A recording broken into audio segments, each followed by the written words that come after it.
Assalamu alaikum learners, how are you? I hope you are fine and safe at your homes. Class 8, unit number 1, it's your 7th lecture. Learners, this is your history book. Its name is Understanding History for Class 8. Learners, open your book, page number 2. This is unit number 1. The topic is Britain ruled India, the jewel in the crown. Learners, on this page there is a map in figure 1.1. You can observe an old map of the subcontinent in the 19th century. Now open page number 3. The topic is the English arrive in India. Now we start reading. The English came to India as traders. Their efforts to get a share of the Spice Island trade resulted in failure as the Dutch defeated them and took control of the spice trade. India became the next choice for the trade, and in 1600 Queen Elizabeth I through a charter. Charter means official document that describe the rights given to a certain group of people. Gave monopoly to the East India Company for trade in the East and beyond. India was ruled by the Mughals and it was necessary to get a foreman. Foreman means a royal proclamation giving rights to a particular group from the Mughal emperor for privileges and rights to trade within the Mughal dominations. For this purpose, the first Englishman, Captain William Hawkins, travelled from Surat to Agra and presented himself at the court of Mughal Emperor Jahangir. Despite carrying gifts for the great Mughal captain, Hawkins was not successful in receiving a farm man from the emperor for trading rights, which were granted temporarily in 1612. During the reign of King James I, Sir Thomas Roy was sent as an official ambassador to the Mughal court to get trading rights. The visit was not successful, but in 1618 a farman was issued by Prince Khurram, later Shah Jahan, allowing limited trade, and English continued to expand their activities and started to set up factories in Surat, Madras, former name of Chennai, and Bombay, farmers name of Mumbai. During Aurangzeb's rule, they challenged Mughal authority and were chastised. Chastised means criticized or punished for exceeding their trade limits. In 1619, the English merchants were pardoned by Aurangzeb and allowed to resume trade by paying a huge sum of money as a fine to the Mughal court. It was in 1716, during the reign of Mughal Emperor Fakhruzsiyar, that the foreman was resorted to British East India Company. In times to come, the foreman would provide a legal basis for British interference in Indian affairs. The next topic is the rivalry between the English, French, Dutch, and Portuguese. The English trades had to face opposition from other European nations such as the French and the Dutch. Both these nations had also set up East India companies for trade with India. The rivalry became a cause for arming themselves against each other. Trading stations such as Surat, Madras, and Bombay were fortified, and local sepoys trained as a defensive measures. The Anglo-French rivalry made use of independent Nawabs in the Deccan by playing off one ruler against another. In this way, by 1756, both the English learners, on this page there is a picture in figure 1.2. You can see the English bring gifts for the Mughal emperor. Learners, now turn page number 4. And the French companies had become richer and more influential by acquiring money and territory because they were paid by the Nawabs for using their troops.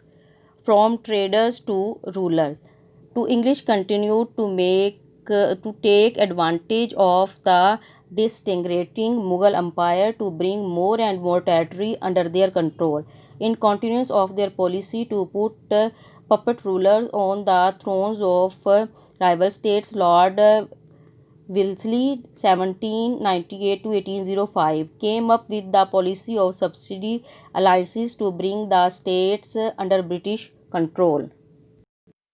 Under this policy, the ruler had to enter into an alliance with the British to accept troops into his states and pay for them by giving land or money to the British, whose troop would defend the Nawab or Raja from attack by other rulers. The Nawab or Raja had to disband his own troops to accommodate the British ones. They also had to accept a British resident at their court and take his advice in any treaties made with neighboring rulers. They also had to promote not to employ any other foreigners in their state except the British. The states which came under the subsidiary alliance were Oudh, Hyderabad, Deccan, Tanjore, Surat, and Karnataka. In return, the British received the territories of the Doab in Rohalkand from the Nawab of Oudh so that the revenue from these areas could pay for their troops. The Battle of Delhi 1803. The British defeat Marathas. In 1803, British forces defeated the Marathas at Delhi, who had taken control of the Mughal capital and brought the Mughal emperor under their protection. The defeat of the Maratha army brought the Mughal emperor Shah Alam under the protection of the British. J.W. Key 1814 to 76 writes, even in the depths of his misery of Shah Alam was regarded by the most magnificent of English viceroy Wellesley as a mighty potentate. Potentate means a mighty ruler, whom it was a privilege to protect. The East India Company continued to present a nazar. Nazar means offering or tribute to the emperor as a token of alliance, but this was discontinued in 1843. However, change came with subsequent Governor General Hastings 1812 to 23 added to the territories under British control. Bentinck 1828 to 35 imposed some good social reforms and some with the intent of bringing to India the progress in Europe following the Industrial Revolution. Titles and pensions of the Mughal Emperor and the Maratha Peshwa were reduced or stopped by the Governor General. Learners, on this page in figure 1.3 you can see the picture of Lord Wellesley. Now open page number 5. Lord Dalhousie 1848 to 56. In 1852, he introduced the doctrine of lapse by which rulers had to cede. Cede means give up or hand over their states to the British if they did not have a hereditary successor, or else if the successor was not competent. By 1856, most of India was under the direct rule of the East India Company and the indirect rule of the British Crown. For 100 years, 1757 to 1857, India was ruled by the East India Company with the English Parliament regulating its affairs. The Governor General were appointed by the English Parliament and controlled both military and civilian affairs. A number of reforms were undertaken under the East India Company rule without regard to the feelings of the local people. 1857 and after. Consequently, the year 1857 saw the first serious challenge to British rule when the Sepoy or Indian soldiers, both Hindu and Muslim, at Meerut and Bharatpur revolted against their British army officers. The revolt spread to other places and British had to put it down with the brutal iron hand. This came to be called the First War of Independence by the Indians. The expert bellows from a January 1858 report by the British regarding the booty taken in Delhi when it was recaptured by the British forces. It just one example of the destruction of the city. Similar was the case with Lucknow and Awadh. We found that almost everything of any value, with the exception of the ex-king's jewels and those of Begum Zenat Mahal had been disposed of by public action, and that it was utterly impossible to recover what had been. Learners, on this page there is a picture in figure 1.4. You can see an artist's impressions of a battle scene 1857. Learners, now turn page number 6. Sold with the exception of one street, the Neel Ka Kutra. The whole city has been pillaged of everything above ground, the smallest value and hidden or buried wealth of the citizens has not escaped the rigid search which was made for it day and night by our soldiers and camp followers. By 1858, most centers of revolt had been brought under control and peace was declared. The rule of the East India Company was discontinued. The India came under the direct rule of the Crown, thus becoming a part of British Empire. Queen Victoria became Empress of India and changed the policy of the British government in India by Her Majesty Proclamation of 1858. The Queen's Proclamation of 1858. The Queen's Proclamation Act of 1858 brought India under the direct rule of the Britain Crown. The rights of the East India Company were taken over by the government in Britain. A Secretary of State was appointed for managing the affairs of India and its revenue in British Parliament. He was to be advised by a 15-member Council of India. Lord Canning, the Governor General, assumed the title of Viceroy. Queen Victoria's proclamation was announced on 1 November 1858 at the Darbar held at Allahabad. We announced to the native prince of India that all treaties and engagements made with them by or under the East India Company are by us accepted and will be scrupulously maintained. We desire no extension of our present territorial positions. We shall respect the rights, dignity, and honors of our native princes as our own. Firmly relying ourselves on the truth of Christianity, we disclaim alike the right and desire to impose our convictions on any of our subjects.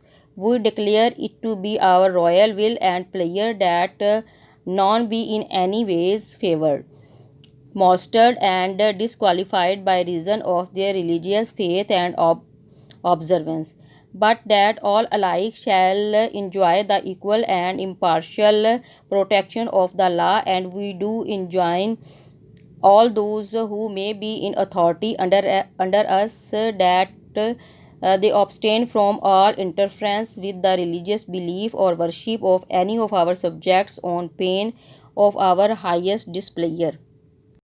Learners, now open page number 7. It is our further will that our subjects of whatever race or creed be freely and impartially admitted to offices in our service, the duties of which they may be qualified by their education, ability, and integrity duly to discourage. It is our will to respect and pay due regard to the ancient rites, usage, and customs of India. We desire to stimulate the peaceful industry and to promote works of public utility and improvement. In their prosperity will be our strength, in their contentment of our security, and in their gratitude our best reward.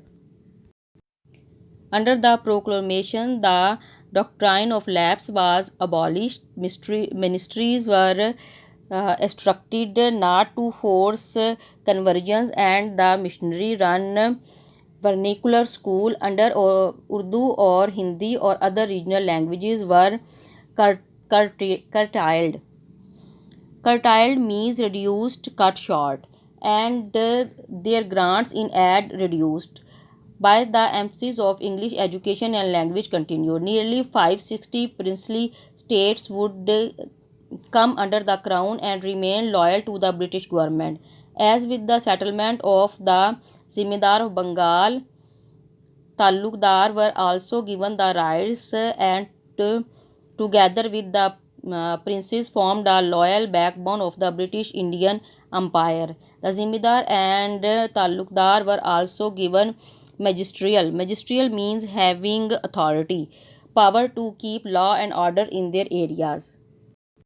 However, reforms in the army were carried out after the lessons of the War of 1857. The ratio of British regiment of Indian regiment was taken into account. All of artillery and other equipment were directly handled by British officers and soldiers. Sikh uh, Gurukhas. Gurukhas means members of a tribe from Nepal known for their fighting skills, and Pathans were recruited as their loyalty had been tested in the 1857 war, while Bengalis, Biharis, and Marathas were excluded from military service under the British. The proclamations declaration of the British Indian government policy remained the base of the administration by the British Crown up to 1917. Learners, in figure 1.5, you can see Queen Victoria official portrait as Empress. Learners, now turn page number 8. In response to Queen Victoria's proclamation, Hazrat Mahal of Oath declared. In the proclamation, it is written that all contract and agreements entered into by the company will be accepted by the Queen. Let the people carefully observe this artifice. The company has seized on the whole of Hindustan, and if this agreement be accepted, what is there new in it? Their, their breach of faith with Sultan Tipu is well known. Under pretense of administering the country of the chief Gwalior, they introduced English customs. They have left no name or traces of the chiefs of Bihar, Orissa, and Bengal, our ancient positions. They took from us on pretense of distributing pay, and in the seventh article of the treaty, they wrote on oath that they would take no more from us. If then the agreements made by the company are to be accepted, what is the difference between the former and the present state of things? Learners, do reading carefully, learn vocab and write on loose sheet. Take care. Allah Hafiz.